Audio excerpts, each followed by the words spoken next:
दोस्तों, बिहार की पॉलिटिक्स में एक उथल पुथल सी मची हुई है, जहां पर करंट चीफ मिनिस्टर जिन्होंने 10 बार बिहार को लीड किया है, साथ ही साथ 20 साल के लिए एक अपने आप में बहुत बड़ा अचीवमेंट है। बिहार की पॉलिटिक्स की बात करें तो नीतीश कुमार जी अब क्या कर रहे हैं कि राज्यसभा में जाने की पूरी तैयारियां कर चुके हैं और अब वो चीफ मिनिस्टर की पोस्ट से एग्जिट करने वाले हैं और उनके स्थान पर उनके बेटे जो हैं वो अब डेप्यूटी सीएम के तौर पर काम करेंगे। और सबसे इंटरेस्टिंग चीज कि अब बिहार को बीजेपी की तरफ से पहला चीफ मिनिस्टर मिलने वाला है। तो इसको एक बहुत ही इंपॉर्टेंट इवेंट के तौर पे देखा जा रहा है कि एक तरीके से ये एंड ऑफ एन एरा है अगर अब बिहार की पॉलिटिक्स की बात करें। वहीं दूसरी तरफ ऑपोजिशन का ये कहना है कि आपने लोगों के साथ धोखा किया, क्योंकि रिसेंट जो बिहार में इलेक्शन हुए ना, उनमें मेन फेस थे नीतीश कुमार जी और उनके बाद में आपने चुनाव जीता है और अब देखा जाए तो उनको तो दिल्ली ले जाया जा रहा है और साइड से बीजेपी रूल करेगी। तो ये एक अपने आप में पॉलिटिकल एक इशू और है, वो बन चुका है। वैसे देखा जाए नीतीश कुमार जी के ऊपर जिस तरीके के स्टेटमेंट आ रहे हैं, तो रिपोर्ट्स का कहें या फिर एक्सपर्ट्स का कहें तो ये एक तरीके से ट्रांजिशनल पॉलिटिकल शिफ्ट है, ठीक है ना। यूं कहें कि वॉलंटरी पॉलिटिकल ट्रांजिशन है, यूं कह सकते हैं कि हाँ, जिस तरीके से स्टेट पॉलिटिक्स से वो सीधा सेंटर में जाना चाह रहे हैं। तो ये एक सिनेरियो अभी डेवलप हुआ है। इस पर आपका क्या सोचना है कमेंट करके जरूर बताना। लेकिन आगे बढ़े उससे पहले देखो, विश्वास दिवस के ऑफर्स आपके लिए अभी भी चल रहे हैं, जिसमें यूपीएससी प्रारंभ बैच जो है 2028 का, ये 3 साल का प्रोग्राम है और इसमें आपको एनुअल फीस ही देनी है, एक साथ पूरी नहीं देनी है, 3 टुकड़ों में, और वो भी 63% डिस्काउंटेड रेट पे। तो आप इसको ज्वाइन कर सकते हैं अगर आपकी रिक्वायरमेंट है तो, ठीक है। इसके अलावा जो भी अभी 11th-12th में जा रहे हैं बच्चे, उन लोगों के लिए आरंभ pre batch foundation batch run कराया जा रहा है, वो भी बेयर मिनिमम प्राइस पे है। तो आप अपनी बेसिक्स को क्लियर करके अच्छी तैयारी की तरफ नेक्स्ट आने वाली मतलब जो भी आपके अटेम्प्ट्स हैं उनके लिए जाना चाहो तो ये बेस्ट आपके लिए अपॉर्चुनिटी, आप ज्वाइन कर सकते हैं, ठीक है। फिर भी कोई डाउट रहे तो ये कॉन्टैक्ट नंबर दिए हुए हैं, इन पे आप कॉल करके अपनी क्वेरी पुट कर सकते हैं। अब स्टार्ट करते हैं हमारा डिस्कशन। देखो, फर्स्ट है मोबाइल वर्ल्ड कांग्रेस 2026। हमारे जो यूनियन मिनिस्टर है ना कम्युनिकेशन के लिए, उन्होंने इंडिया की तरफ से लीड किया है MWC 2026 में। आप देखोगे ये कहां पर ऑर्गेनाइज होता है, बार्सिलोना स्पेन में। इसमें मेन टारगेट इंडिया की तरफ से तो देखो एक चीज रखी गई है कि भाई हमें अफोर्डेबिलिटी मोबाइल कनेक्टिविटी में, इंटेलिजेंट कनेक्टिविटी पर काम करना है, जहां पर लोगों का मिसयूज ना हो या फिर एक्सप्लॉइटेशन ना हो। थोड़ा सा इस मोबाइल वर्ल्ड कांग्रेस के बारे में जानते हैं। इसको होस्ट किया जाता है GSMA, इसका मतलब हो गया global system for mobile communication association, जो कि स्पेन में हर साल ये वर्ल्ड मोबाइल कांग्रेस ऑर्गेनाइज करवाता है। अब की बार जो थीम रही वो थी द IQ एरा, क्योंकि ये जमाना आर्टिफिशियल इंटेलिजेंस का है।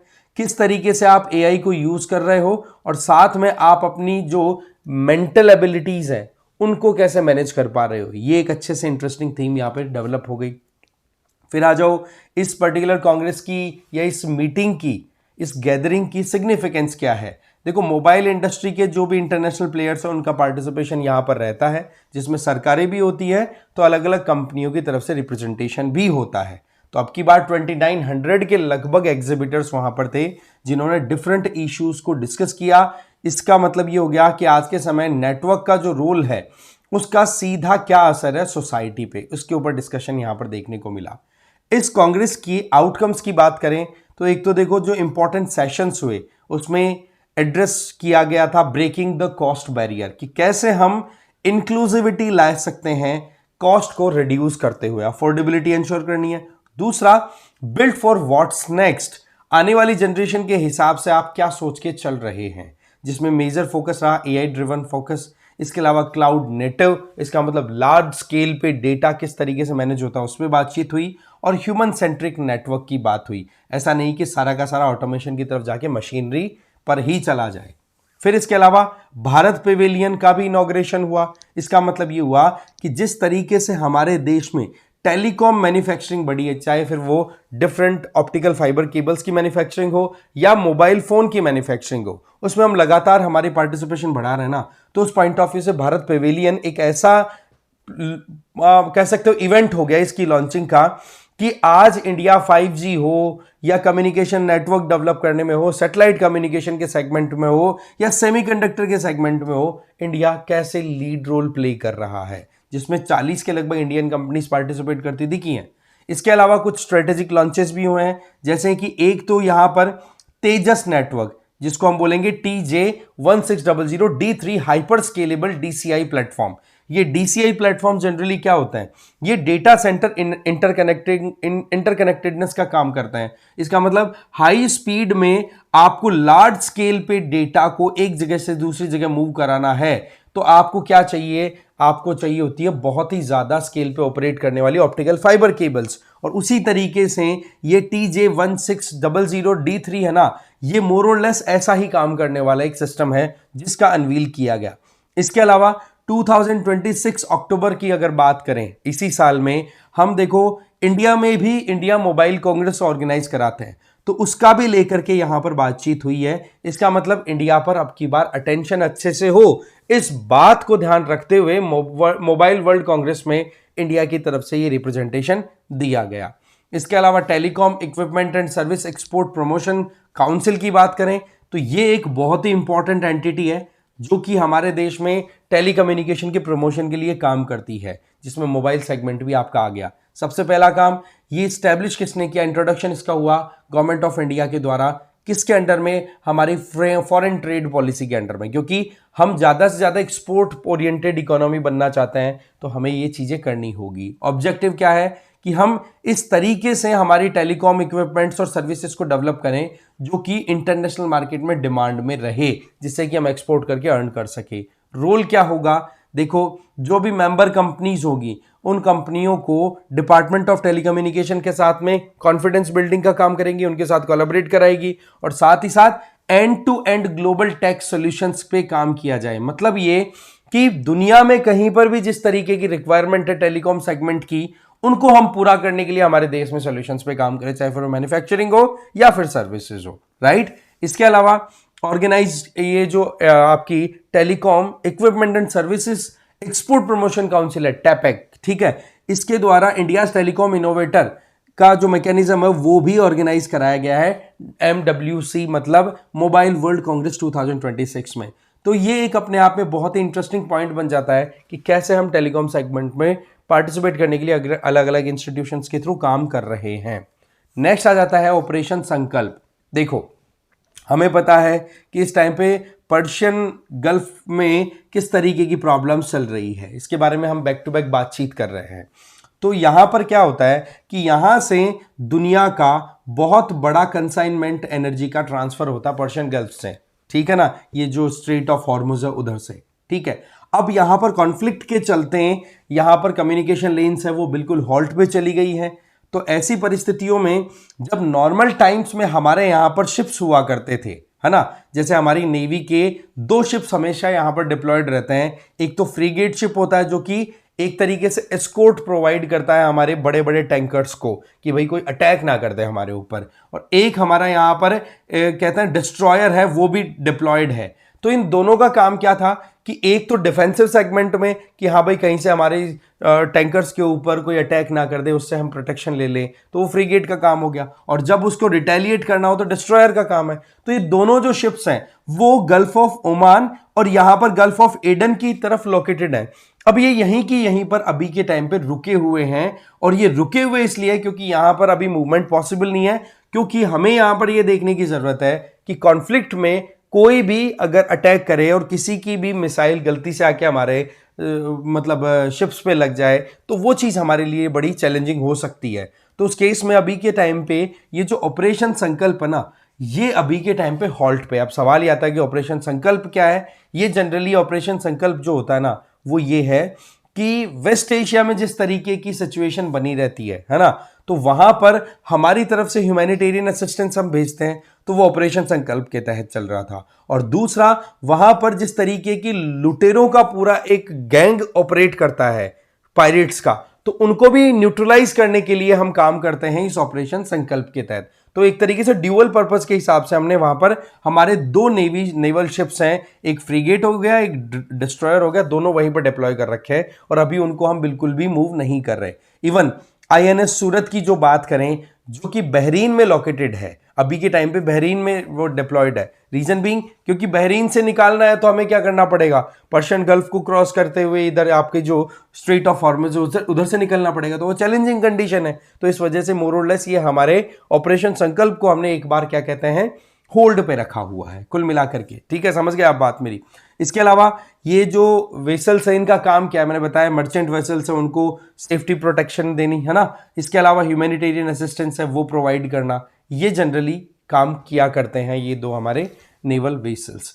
अब इस बात को लेकर के हमारी कैबिनेट कमेटी ऑन सिक्योरिटी है, उन्होंने भी हाई लेवल की मीटिंग की है कि इस इंपैक्ट, इस कॉन्फ्लिक्ट का हमारे ऊपर कितना असर आ रहा है। ऑपरेशन संकल्प मैं ऑलरेडी बता चुका हूं, जून 2019 में देखो इसकी स्टार्टिंग हुई थी। किससे रिलेटेड है, हमारे जो भी वेसल्स हैं, शिप्स हैं, उनको सेफली पर्शियन गल्फ से या फिर इधर मिडिल ईस्ट की जो भी टेंशन है उनसे बाहर निकालने का मेन काम रहता है। फिर चाहे वो पर्शियन गल्फ वाला रीजन हो, गल्फ ऑफ ओमान हो या फिर स्ट्रेट ऑफ हॉर्मज, वहां पर वो एस्कोर्ट करते हैं। और आप ध्यान रखें कि यहां पर इंडिया, ये इंडियन नेवल शिप्स हैं, ये केवल इंडियन शिप्स को ही एस्कोर्ट नहीं देते हैं, इसके अलावा हमारे जो कहते हैं ना कि फ्रेंडली कंट्रीज है ना, उनको भी हमारी तरफ से ये सेफ्टी सिक्योरिटी इंश्योर की जाती है। इसलिए हम यहां पर खुद को एक तरीके से प्रोजेक्ट कर रहे हैं नेट सिक्योरिटी प्रोवाइडर के तौर पे, कि भाई कोई हमारी सहायता करे या ना करे हमें फर्क नहीं है, हमारे पास में रिसोर्सेज अगर वेस्ट एशिया में अवेलेबल है तो हम उनकी सहायता से दूसरों की सेफ्टी सिक्योरिटी के लिए काम कर सकते हैं। तो ये एक अपने आप में बहुत बड़ी मैसेजिंग हो जाती है। और ये पर्टिकुलरली किस एरिया की बात हो रही है हम, और अगर अम्ब्रेला टर्म की बात करें तो इंडियन ओशन रीजन की। ठीक है, गल्फ ऑफ ओमान की बात करें तो ये ध्यान रखना है हमें, ओमान साउथ में है और ईरान नॉर्थ में है। पहली चीज, ये अरेबियन सी के नॉर्थ वेस्ट में लोकेटेड है और एक्सटेंशन आपका हो गया मेजरली इंडियन ओशियन का। अगर गल्फ ऑफ ओमान की बात करें तो पर्शियन गल्फ और गल्फ ऑफ ओमान को मर्ज कराने वाली वाटर बॉडी है, that is straight of Hormuz. Straight of Hormuz भी ओमान और ऊपर नॉर्थ में ईरान, इनके बीच में लोकेटेड है, ये ध्यान रखना है। वैसे देखा जाए तो गल्फ ऑफ ओमान 560 किलोमीटर लंबी एक वाटर बॉडी है जो कि पर्शियन गल्फ और स्ट्रेट ऑफ हॉर्मुज के थ्रू कनेक्ट होती है अरेबियन सी से। ठीक है, और अरेबियन सी से अगर हमें पर्शियन गल्फ में एंट्री लेनी है या इंडियन ओशियन से पर्शियन गल्फ में हमें एंट्री लेनी है तो गल्फ ऑफ ओमान और फिर स्ट्रेट ऑफ हॉर्मज और देन कम्स आपकी पर्शियन गल्फ, ये हमें ध्यान रख लेना है। फिर आता है मिनिस्ट्री ऑफ डिफेंस ने 5083 करोड़ के डिफेंस कॉन्ट्रैक्ट्स फाइनलाइज किए हैं। किस लिए, एक तो देखो advance light helicopter ALH mark 3 Indian coast guard के लिए, और एक है स्टिल मिसाइल्स के लिए जो इंडियन नेवी को दी जाएंगी। तो इनके बारे में थोड़ा हम समझते हैं, क्या है ALH मार्क 3 मैरीटाइम रोल के हिसाब से। ठीक है, सबसे पहली चीज कॉन्ट्रैक्ट के सेगमेंट की बात करें तो 2901 करोड़ रुपीस का ये डील हुआ है। मिनिस्ट्री ऑफ डिफेंस ने ये सीधी की सीधी किसको ऑर्डर दे दिए, हिंदुस्तान एरोनॉटिक्स लिमिटेड मतलब हॉल को। इसका मतलब ये बाई कैटेगरी का एक डील है जिसमें इंडिजीनियसली डिजाइंड और डेवलप्ड हेलीकॉप्टर हम हमारे इंडियन कोस्ट गार्ड्स को देने वाले हैं। ये हेलीकॉप्टर जो होता है ये ट्विन इंजन हेलीकॉप्टर है, multi role, that means different aspect में, चाहे आप ह्यूमैनिटेरियन असिस्टेंस की बात करो या कॉम्बैट की बात करो तो ये आराम से पार्टिसिपेट करने के लिए रेडी है। और न्यू जनरेशन हेलीकॉप्टर है, इसमें कैपेबिलिटी है कि ये ऑन शोर रहते हुए और ऑफ शोर रहते हुए, मतलब सी वाले एरिया में शिप से भी लॉन्चिंग हो सकती है और किनारे से भी लॉन्चिंग हो सकती है। इस पर्टिकुलर अगर हेलीकॉप्टर की हम बात करें, सिग्निफिकेंस देखो, इंडियन कोस्ट गार्ड को जब ये मिलेगा तो जो हमारे आर्टिफिशियल आइलैंड्स हैं, अब आप सोचोगे यार इंडिया के पास में आर्टिफिशियल आइलैंड्स कौन से आ गए, तो ध्यान रखना है कि हमारे पास में रॉस आइलैंड्स की बात करें जिनको नेताजी सुभाष चंद्र बोस के नाम से जाना जाता है आजकल, है ना, अंडमान निकोबार, तो वो मोरलेस आर्टिफिशियल आइलैंड ही है। ठीक है, जहां पर हमने अपनी मैन मेड इंफ्रास्ट्रक्चर डेवलप कर रखी है और उसको यूज करते हैं हम। इसी तरीके से केरला का जो कोची वाला रीजन है ना, वहां पर विलिंगडन करके एक पर्टिकुलर एरिया है, वो भी मोर और लेस आपको दिखाई पड़ेगा कि आर्टिफिशियल आइलैंड के तौर पे काम आ रहा है, तो उनकी प्रोटेक्शन। इसके अलावा ऑफशोर इंस्टॉलेशंस हमारी, जैसे हम मानो ऑयल एक्सप्लोरेशन कर रहे हैं, ठीक है, बिल्कुल समंदर में कहीं दूर जाकर के कॉन्टिनेंटल शेल्फ में, तो वहां पर हमारी प्रोटेक्शन इंश्योर करने का काम। इसके अलावा मरीन एनवायरनमेंट की प्रोटेक्शन। साथ ही साथ ये ऑर्डर दिया है हॉल को, तो आत्मनिर्भर भारत और मेक इन इंडिया इनिशिएटिव को भी इसका अच्छा पुश मिलेगा। वहीं पर वर्टिकल लॉन्च स्टिल जो मिसाइल्स हैं जो कि नेवी को दी जाएंगी, ये medium range air defence system के तौर पे काम करने वाली है और ये जिस फैमिली से बिलोंग करती है उस फैमिली का नाम रखा गया है बुक मिसाइल सिस्टम। याद रख लेना भाई थोड़ा सा। और ये जो डील है, ये डील हुई है 2182 करोड़ रुपीस की, और इसमें जो रशियन फेडरेशन बेस्ड एक कंपनी है दैट इज JSC रॉसबोरॉन एक्सपोर्ट, इससे ये मिसाइल ली जाएगी। तो यहां पर हम एक तरीके से रशिया से ये इंपोर्ट करने वाले हैं, राइट, स्टिल मिसाइल को तो। और वहीं पर हम इस हेलीकॉप्टर की बात करें ALH मार्क थर्ड की, तो ये हम हॉल से आत्मनिर्भर भारत के कॉन्सेप्ट पे अप्लाई कर रहे हैं। ये मिसाइल जो है स्टिल, ये देखो surface to air vertical launch है, सरफेस टू एयर आप समझ सकते हैं। इंपॉर्टेंस की बात करें तो ये देखो हमारी नेवी की जो लेयर्ड डिफेंस आर्किटेक्चर है कि भाई किस तरीके से हमें डील करना है। कोई लॉन्ग रेंज अगर मिसाइल आती है तो उससे हमें प्रोटेक्शन करनी है, कोई अगर शॉर्ट रेंज आ रही है तो उसकी प्रोटेक्शन, तो वो जो जिस तरीके से 1 बाय 1 लेयर बाय लेयर, जैसे आपने ऑपरेशन सिंदूर के दौरान देखा होगा कि आकाश तीर करके हमारे पास में डिफेंस सिस्टम था, तो वो ड्रोन्स आ रहे थे, उनको डील करने में आकाश तीर काम कर रहे थे। वहीं पर अगर कोई बड़ी मिसाइल आ जाती तो वहां पर S-400 का हमने यूज किया। तो ये मैकेनिज्म आपको लेयर डिफेंस आर्किटेक्चर का मैकेनिज्म शो करता है। इसके अलावा ये मिसाइल सिस्टम जो होता है वो रैपिड रिएक्शन शो करता है हर किसी वेदर में ऑपरेट करने के लिए। मतलब ये कि कोई भी चैलेंज हो नेवी के लिए ये प्रोटेक्टिव शील्ड के तौर पे काम करने वाली है। फिर बात करते हैं हम थिरुमंगाई अलवर ब्रॉन्ज स्कल्पचर के बारे में। होता क्या है देखो, ऑक्सफोर्ड दैट मीन्स यूके, वहां पर एक म्यूजियम है जिसका नाम है एशमोलियन, ठीक है, उनकी तरफ से 16वीं शताब्दी की 16th सेंचुरी का एक ब्रॉन्ज है, ब्रॉन्ज स्कल्पचर, मतलब ब्रॉन्ज से बनी हुई एक मूर्ति है। किसकी है वो मूर्ति? थिरुमंगाई अलवर, मतलब समझ गया, अलवर का नाम आ गया तो दैट मीन्स ये वैष्णवाइट सेगमेंट से एसोसिएटेड इंडिविजुअल रहे हैं, ठीक है। तो इनकी मूर्ति ऑक्सफोर्ड के इस पर्टिकुलर म्यूजियम में थी, अल्टीमेटली अब वो इंडिया को दे दी गई है, और ये अपने आप में बहुत इंपॉर्टेंट एक हिस्टोरिकल न्यूज हमारे लिए बन जाती है। समझ गए। और तमिलनाडु के टेंपल से इसका ओरिजिन कंसीडर किया गया है, वेरिफिकेशन हुआ है, अल्टीमेटली ये स्कल्पचर अब वापस इंडिया आ गया। अब समझते हैं क्या है पूरा इनका, अगर कंटेक्स्ट की बात करें डिटेल्स में। कंटेक्स्ट तो आपको खैर क्लियर हो गया, आप देख लेते हैं थोड़ा सा थिरुमंगाई अलवर के बारे में। देखो ये ब्रॉन्ज स्कल्पचर है, 16th सेंचुरी की चोला स्टाइल की ये ब्रॉन्ज आइडल है, जो कि वैष्णवाइट जो सेंट है, ठीक है, थिरुमंगाई अलवर उन्हीं की है। मतलब आप देखोगे कि नायनार्स और अलवर्स, इनका जो कॉन्सेप्ट है, अलवर्स मतलब विष्णु को, भगवान विष्णु को फॉलो करने वाले, और नायनार्स की बात करें तो भगवान शिव को फॉलो करने वाले, ठीक है। तो उस तरीके से ये वैष्णवाइट सेगमेंट को फॉलो करने वाले हो गए, ठीक है। और ये जो पर्टिकुलर स्कल्पचर थी ये किस पर्टिकुलर टेंपल से एसोसिएटेड है? याद रख लेना, सुंदर राजा पेरुमल टेंपल, जो कि तमिलनाडु में लोकेटेड है, ठीक है। अब देखा जाए तो इंडिया को अब दे दिया जा रहा है, तो इसको रिस्टोर किया गया, और इससे हमारे देश की रिलीजियस और कल्चरल जो एक कहते हैं ना कि एक लेगेसी है, उसको एक पुश मिलता है इससे। ओरिजिन की बात करें तो आर्काइवल फोटोग्राफ्स हैं 1957 की। कहां पर? पुदुचेरी, पौंडीचेरी है ना, वहां पर इंस्टीट्यूट फ्रेंकाइज डे वहां पर, और एक और दूसरा वहां पर म्यूजियम टाइप आप कह सकते हो कि आर्काइव है, जिसका नाम है इकोले फ्रेंकाइज डे एक्सट्रीम है। यहां पर ये जो पर्टिकुलर स्कल्पचर है ना, ये जो आइडल है, इसकी फोटोज पड़ी है, तभी तो फाइनलाइज किया ना कि जो एशमोलियन म्यूजियम ऑक्सफोर्ड का है, उसने उन 1957 की फोटोज के साथ वेरीफाई किया, फिर ये चीज एकदम क्लियर हो गई कि हाँ वाकई में तमिलनाडु से ओरिजिनेटेड ही आइडल है, तो उनको दे देना चाहिए। समझ गए। अब थोड़ा सा इस पर्टिकुलर स्कल्पचर के फीचर्स की बात करें। मटेरियल यूज हुआ है ब्रॉन्ज, लेकिन बना कैसे है? जो लॉस्ट वैक्स टेक्निक होती है ना, सिरे परडू, कैसे बनती है? सिंपल, पहले तो जो मूर्ति आपको बनानी है उसको आप मोम से बना लो, फिर उसके ऊपर आप क्या कर देते हो? कवरिंग चढ़ा दो आप क्ले की, है ना, गीली क्ले करके मिट्टी की, और आराम से बाहर लेयर बना दो, और फिर उसको हीट अप करो, हीट करके और नीचे से हल्का सा होल निकाल दो, ठीक है, उस पर्टिकुलर पूरा ओवरऑल जो खोल बनाया आपने मिट्टी का, और उसमें से फिर जैसे आप हीट करोगे तो जो वैक्स है वो मेल्ट होकर के बाहर निकल जाएगा,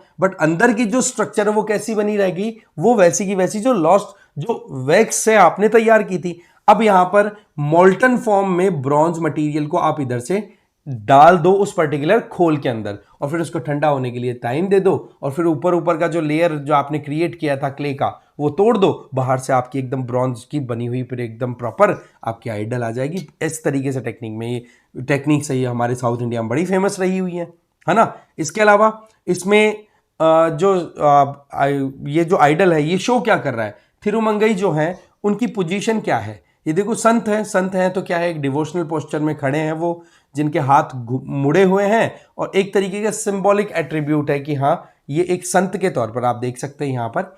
और साथ में इनके पास में कुछ ऐसे हथियार भी दिखाए हुए हैं जो कि शो करते हैं और यूं माना भी जाता है कि ये जो थिरुमंगाई जो थे ये कभी ना कभी वॉरियर भी रहे हुए हैं। इनकी बात हम आगे करेंगे डिटेल में, ठीक है। आइकोनोग्राफी की बात करें तो ऑर्नामेंट्स इसमें आइडल में दिखते हैं, ट्रेडिशनल अटायर दिखता है, फेशियल एक्सप्रेशन जो है वो यूं दिखता है जो जनरली आपको तमिलनाडु से एसोसिएटेड जो मेडिएवल पीरियड के टाइम पे बनी हुई जो वैष्णवाइट स्कल्पचर्स हैं उनसे मैच करता दिखेगा। इसके अलावा रिलीजियन की बात करें तो ये वो मूर्ति है जिस मूर्ति का उपयोग किया जाता होगा जब देवता से संबंधित आप कहो कि कोई मतलब बड़ा कोई फेस्टिवल है, कोई रिचुअल के टाइम पे कोई प्रोसेशन निकालना हो तो उस टाइम पर, जिसको उत्सवा मूर्ति बोला जाता है एक तरीके से, कि उत्सव के समय कोई प्रोसेशन निकालना है, कोई रैली निकालनी है, ठीक है, यात्रा निकालनी है, तो उस टाइम पर इस मूर्ति का उपयोग किया हो जाता होगा। समझ गए? तो ये आप समझ सकते हैं। आगे देखते हैं फिर थिरुमंगई अलवर की बात करें तो ये जो है ये 12 अलवर्स जो थे उनमें से एक है। ये पोइट सेंट थे, मतलब इनके द्वारा बहुत कई ऐसी क्रिएशंस की हैं जो कि वैष्णवाइट आइडिया को शो करती हैं कि कैसे तमिलनाडु में वो फ्लरिश कर गई थी। अर्ली लाइफ की बात करें तो शुरुआत बताया जाता है कि थिरुमंगई जो थे वो 8वीं से 9वीं सेंचुरी में तमिलनाडु से एसोसिएटेड रहे हुए हैं। शुरुआत में वो या तो चीफ्टन थे और वॉरियर थे। इसका मतलब सिंपल है कि वो किसी ट्राइबल कम्युनिटी को लीड किया करते थे और लड़ाई करने में भी आगे रहते थे। और फिर उसके बाद में उनका डिवोशन जब वैष्णविज्म में हुआ तो उसके बाद में उन्होंने फिर अपनी कई कविताएं लिखी, कई क्रिएशंस भी लिखी, जिनमें बहुत सी जो हाइम्स उन्होंने लिखी है उनमें से एक बड़ी फेमस है, दैट इज नालईरा दिव्या प्रबंधम। याद रख लेना भाई इसके बारे में थोड़ा सा, ये वैष्णविज्म के बारे में ही ये अपने आप में एक डॉक्यूमेंट है जो कि थिरुमंगई अलवरा के द्वारा लिखा हुआ है, ठीक है। फिर बात करें इनकी पोइट्री की तो विष्णु टेम्पल्स में दिव्या देशम के नाम से फेमस है, ठीक है जी। इसके अलावा इनका इंपॉर्टेंट रोल देखो, जो वैष्णवाइट कॉन्सेप्ट है ना इसको पॉपुलराइज करने में बहुत इंपॉर्टेंट रोल प्ले किया। भक्ति मूवमेंट जो आया साउथ इंडिया से हमारे, उसमें भी बड़ा इंपॉर्टेंट रोल इनका रहता है। फिर आ जाते हैं हम क्लाउडे एआई सिस्टम से रिलेटेड एक न्यूज में। देखो यूएस का डिपार्टमेंट ऑफ डिफेंस है ना, उन्होंने एक केस रजिस्टर किया है आर्टिफिशियल इंटेलिजेंस में डील करने वाली कंपनी जिसका नाम है एंथ्रोपिक, उसके अगेंस्ट में, क्योंकि अभी उनके द्वारा एक सिस्टम तैयार किया हुआ है दैट इज क्लूडे एआई सिस्टम। और इसमें डिफेंस को लेकर के कोडिंग का जो मैकेनिज्म होता है उसको लेकर के सेंसिटिविटीज एक्सपोज हुई और उसको देखते ही यूएस डिपार्टमेंट ऑफ डिफेंस ने ये केस दायर कर दिया। अब थोड़ा सा समझते हैं क्या है ये क्लाउडे। देखो क्लाउडे एक advanced artificial intelligence AI chatbot है, जैसे हम चैट जीपीटी और ये यूज करते हैं जनरल मैनर में, है ना, उसी तरीके से ये थोड़ा एडवांस लेवल पे जाके काम करता है। और काम करने का जो कॉन्सेप्ट है वो किस पे बेस्ड होता है, लार्ज लैंग्वेज मॉडल। एग्जैक्टली वैसे जैसे हमारे ब्रेन में बहुत सारी इंफॉर्मेशन भरी हुई है, ठीक है, और हम किसी भी चीज को देखकर येलो कलर को देखते हैं, झट से हमारे दिमाग में आता है कि ये येलो कलर ही है। क्यों आया? क्योंकि हमने येलो जिस कलर को बोला है उससे रिलेटेड इंफॉर्मेशन बहुत सारी है। एग्जैक्टली वैसे ही ये सारा मैकेनिज्म काम करता है। तो ये क्या है कि ये ऐसा टूल है जो टेक्स्ट भी जनरेट करता है, कोडिंग भी कर देता है। और ये कोडिंग वाला मामला ही ये डिपार्टमेंट ऑफ डिफेंस के लिए कंसर्निंग रहा है यूएसए में। इसके अलावा डिटेल्स को एनालाइज करना, प्रॉब्लम्स को सॉल्व करना, ये सारे काम ये टूल कर दिया करता है। अगर की फीचर्स की बात करें तो एआई कोडिंग असिस्टेंस, ये मतलब आपको कोई सॉफ्टवेयर डेवलप करना है तो आप उसको कमांड दो, वो कोड पूरा दे देगा और अपने हिसाब से हल्का फुल्का चेंज कर दो, ऑप्टिमाइज कर दो और अपना खुद का सॉफ्टवेयर आप डेवलप कर सकते हो। इतना ज्यादा एडवांस लेवल का ये टूल है। इसके अलावा लार्ज लैंग्वेज मॉडल पे ये बेस्ड है। सीधी बात है कि ये बहुत बड़े मैसिव चंक ऑफ डेटा के अंदर से अपना एक ह्यूमन लाइक बिहेवियर डेवलप कर चुका है ये एआई टूल। जनरली कर ही रखे हैं हमने भी। जस्ट हम जब कमांड देते हैं एआई टूल्स को तो वो कैसे आंसर दे देते हैं, हमारे टेस्ट को भी पूछ करके हमारे हिसाब से आंसर देते हैं। तो वैसा ही कुछ यहाँ पर है, और फिर उसके हिसाब से उसको आप अपने हिसाब से एडिट भी कर सकते हो as per your requirement. Tool development की बात करें, ये सॉफ्टवेयर टूल्स को डेवलप करना, उनको एडिट करना, उनमें भी हेल्प कर देता है। तो आप सोचो कि कितना ज़्यादा एक ये रिस्क वाला सेगमेंट भी डेवलप हो गया, जो कोडर्स हैं उनके लिए भी एक चैलेंजिंग कंडीशन। और वैसे तो असिस्टेंट के तौर पे यूज़ भी किया जाता है, लेकिन अगेन वही बात है कि यहाँ पर एक अपॉर्चुनिटी भी है तो चैलेंज भी आ रहा है। एप्लीकेशन की बात करें तो इनका यूज़ किया जा सकता है कोई भी कंपनी या इंस्टीट्यूशन के द्वारा ऑटोमेशन में, रिसर्च में, सॉफ्टवेयर डेवलपमेंट टास्क को परफॉर्म करने में। एडवांटेज देखें तो देखो, ये ऑटोमेटिक कोडिंग टास्क को इजीली परफॉर्म कर देते हैं, सॉफ्टवेयर डेवलपमेंट में बहुत हेल्प मिलती है। इसके अलावा यूजर्स को हेल्प हो जाती है कि कोई भी कॉम्प्लेक्स कोड को इजीली तैयार करना है, आइटरेट करना है, उनको कॉपी करना है, उनमें एडिटिंग करनी है, सारी चीज़ें कर देता है। एप्लीकेशन की बात करें इस क्लाउड एआई सिस्टम की, तो सॉफ्टवेयर डेवलपमेंट की तो हम बार बार बात कर रहे हैं। डेटा एनालिसिस की बहुत बड़ी फाइल है, उसमें से आपको कुछ इंटरप्रिटेशंस निकालनी है, तो वो चीज़ें करने में हेल्प कर देते हैं। इसके अलावा आपको एंटरप्राइज एंड बिजनेस यूजेस, भाई आपको कस्टमर के लिए क्या फैसिलिटीज़ करनी है, क्या आपके पास फीडबैक आ रहा है, किन चीज़ों में हमें अपडेट करना है, उनके लिए यूजफुल है। वर्क फ्लो ऑटोमेशन, किसके पास क्या काम होना चाहिए, उसमें भी यूज़ होते हैं। और नॉलेज मैनेजमेंट, क्योंकि डेटा एनालिसिस की इनके पास में अच्छी खासी कैपेबिलिटी है। तो कुल मिलाकर के ये चीज़ें इनकी फीचर्स की पॉइंट ऑफ व्यू से हमें देखनी थी। इसके अलावा defence and high technology sector में तो एआई टूल्स जैसे कि ये क्लाउडे है, इसका यूज अगर हो रहा है ना वहां पे, तो ये बहुत ही जल्दी सॉफ्टवेयर की इटरेशन क्रिएट कर देते हैं। मतलब किसी भी तरीके का सॉफ्टवेयर आपको तैयार करना हो तो वो अलग अलग मैनर में, अलग अलग तरीके से आपको ऑप्शन तैयार करके दे देता है। तो ये एक अपने आप में शायद डेफिनेटली चैलेंजिंग टास्क रहा होगा डिफेंस डिपार्टमेंट के लिए यूएसए में, उसको लेकर के फिर उन्होंने चैलेंज किया होगा, राइट। बाकी देखो, ये हमारा मोटा मोटा डिस्कशन तो हो गया कंप्लीट। अब थोड़ा सा हम चेक कर लेते हैं नॉलेज का, ठीक है। Telecom equipment and service export promotion council, TEPC, इसका सेटअप किया हुआ गवर्नमेंट ऑफ इंडिया ने under ambit of the foreign trade policy. क्या ये सही है? लगा तो कुछ ऐसा ही भाई, ठीक है। गल्फ ऑफ ओमान कहां पर लोकेटेड है? ये तो बहुत जनरल क्वेश्चन, इसका तो आंसर आपको आना ही चाहिए। यहाँ पर यूएई की बजाय आपको दूसरा कंट्री बताना है कमेंट्स में। ALH mark third maritime role की बात करें, twin engine multi role new generation helicopter है, तो ये तो जनरल सी बात है। फिर क्लाउड की बात करें तो ये एडवांस एआई चैटबॉट है जिससे डेवलप किया है कंपनी जिसका नाम है एंथ्रोपिक। ये तो अभी अभी हमने डिस्कस किया ही है, ठीक है। बाकी फर्दर अपडेट्स के लिए इस पर्टिकुलर क्यूआर कोड को स्कैन आप कर सकते हैं, ठीक है। और पीडीएफ के लिए आप जो कमेंट्स कर रहे थे उनसे संबंधित आपको एक पिन कमेंट दिया जाता है, वहां पर देख लिया करो, आपको वहां पर डिटेल आपको मिल जाएगी कैसे आप पीडीएफ ले सकते हैं इस पर्टिकुलर सेशन की, ठीक है। वीडियो यहीं खत्म होता है। Thank you very much.